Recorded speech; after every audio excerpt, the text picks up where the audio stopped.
Somalie est aujourd'hui confrontée à l'une des crises humanitaires les plus graves de son histoire. Alors que la sécheresse s'intensifie d'année en année, la malnutrition infantile atteint des niveaux critiques, tandis que des organisations humanitaires tirent la sonnette d'alarme. Une course contre la mort est engagée pour sauver des milliers de personnes. Reportage de Lionel Mbougou. La sécheresse qui touche le pays de la Corne de l'Afrique depuis plus de 3 ans, faisant doubler le taux de malnutrition. Même quand il pleuvait un peu avant, ça ne durait pas. Cette maigre quantité d'eau a désormais disparu. S'il n'y a pas de pluie, les gens risquent de commencer à mourir. Tout comme le bétail. Les gens dépendaient du bétail et maintenant, le bétail a disparu. Tout a été perdu, raconte Mahad Farah Muse, membre d'une communauté déplacée. Plusieurs organisations internationales ont cessé leurs opérations dans les camps de Kismayo, ce qui occasionne des problèmes liés à la santé en raison de la réduction de l'aide.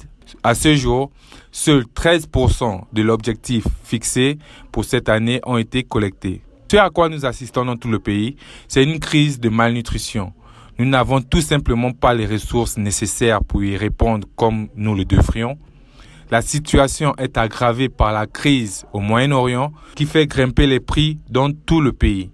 Le carburant a augmenté de 150% et même les denrées alimentaires d'au moins 20 à 30%, explique Mathieu Hollinghoff, directeur exécutif adjoint du PAM, chargé des opérations du programme.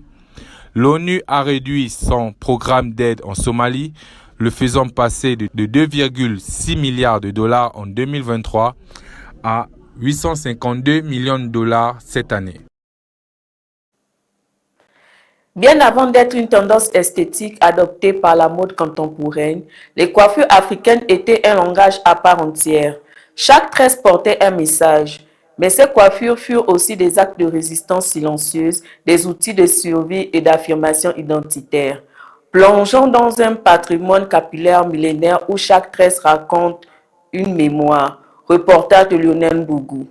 Pendant la traite négrière, les coiffures africaines ont joué un rôle insoupçonné. Les tresses servaient à cacher des graines de riz, des bijoux ou même à tracer des cartes d'évasion. Aujourd'hui, les coiffeurs afro des grandes capitales comme Dakar, Abidjan ou Nairobi revisitent ces techniques ancestrales. Salut, c'est Marianne. On est aujourd'hui chez Cool Coiffure et on va réaliser ça. Alors j'ai choisi cette coiffure parce que c'est une coiffure déjà qui vient de chez moi, du Sénégal. C'est aussi une coiffure qu'on faisait avant au Sénégal, au Burkina Faso et au Mali. Alors là, je suis en train de mettre du fil à nango autour de la structure que j'ai réalisée avec des mèches. C'est une structure qui va être posée sur ma tête tout à l'heure.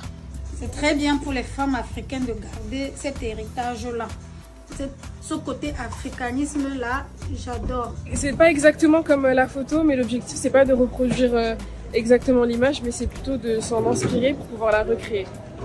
C'est un héritage culturel qui, à mon sens, est oublié et mis de côté. Et mon but, en fait, c'est vraiment de le revaloriser et de pouvoir recréer ces coiffures ensuite pour montrer qu'elles existent surtout et vraiment accentuer ce travail de recherche parce qu'il est important, il est nécessaire et il mérite d'être connu et vu de nos communautés. Et mon travail consiste à me baser sur des images d'archives de coiffures ancestrales africaines que je vais recréer à l'aide de coiffeuses ou non pour ensuite les photographier au photomaton en autoportrait. Alors ça, c'est les tresses au fil. C'est des tresses qui sont faites avec de la laine ou du fil à nango ou du fil normal en coton. Et c'est une coiffure qui sert à étirer les cheveux. C'est une coiffure qui est très répandue dans tout le continent africain. Et voilà, ce sont des tresses au fil, il y a différentes variations. Alors cette coiffure s'appelle les tresses Somala. C'est une coiffure qui nous vient de Madagascar et qui est souvent faite lors de célébrations, de mariages, de festivités, de cérémonies. C'est vraiment une coiffure qu'on fait pendant les fêtes. Et en fait, ce qu'on va faire, c'est qu'on va faire une tresse normale et qu'on va l'enrouler sur elle-même et ensuite la coudre pour avoir cet effet de petites rondelles. Alors ça, je l'ai appelé les Efiko Braids. C'est une coiffure qui nous vient de Namibie et d'Angola. Cette coiffure, elle sert en fait de rite de passage pour les filles de 13 à 16 ans qu'elles portent pendant 3 mois. C'est juste une coiffure qu'on fait pour un rite de passage vers l'âge adulte. Les coiffures ancestrales africaines sont bien plus qu'une mode. Elles sont le reflet d'une histoire, d'une identité et d'une résilience. Le monde des médias est en deuil. Ted Turner, le visionnaire américain qui a révolutionné la manière dont le monde consomme l'information en fondant CNN, la première chaîne d'information en continu de l'histoire, s'est éteint à l'âge de 87 ans. Homme d'affaires audacieux, philanthrope engagé, Ted Turner a non seulement bâti un empire médiatique, mais il a également marqué son époque par ses initiatives humanitaires. Reportage de Lionel Mbougou.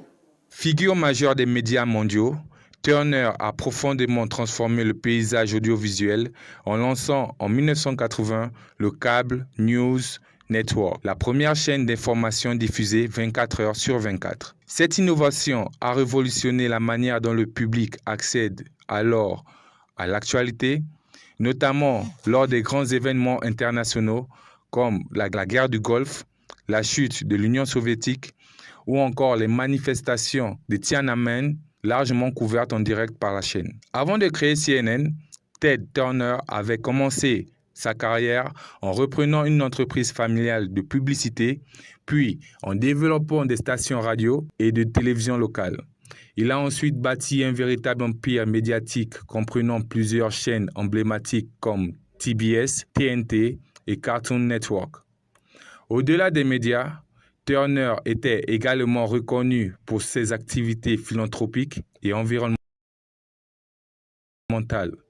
Il a notamment fait don d'1 milliard de dollars aux Nations Unies et créé la Fondation des Nations Unies pour soutenir les initiatives globales. Selon CNN, son directeur général Mark Thompson a salué une figure fondatrice et un esprit visionnaire, soulignant que Turner restera le pilier sur lequel CNN... Face à la multiplication des troubles anxieux, des dépressions et des détresses existentielles, de plus en plus de prêtres se forment à l'écoute psychologique et à l'accompagnement des personnes en souffrance mentale. Reportage de Lionel Mbougou. Monseigneur John Dolan de Phoenix se souvient encore du moment où le clergé, et en particulier une sœur religieuse, ont marché avec lui après la mort de son frère par suicide. Il a pu voir la valeur d'accompagner une personne, en particulier un jeune, tout au long de sa vie, afin de mûrir avec le chagrin, a déclaré Monseigneur Dolan, qui aussi a perdu 3 autres membres de sa famille à cause du suicide. Dans l'Église, le clergé peut jouer un rôle crucial dans le soutien de la santé mentale de ceux qui se trouvent dans leur paroisse et leur communauté, selon Monseigneur Dolan.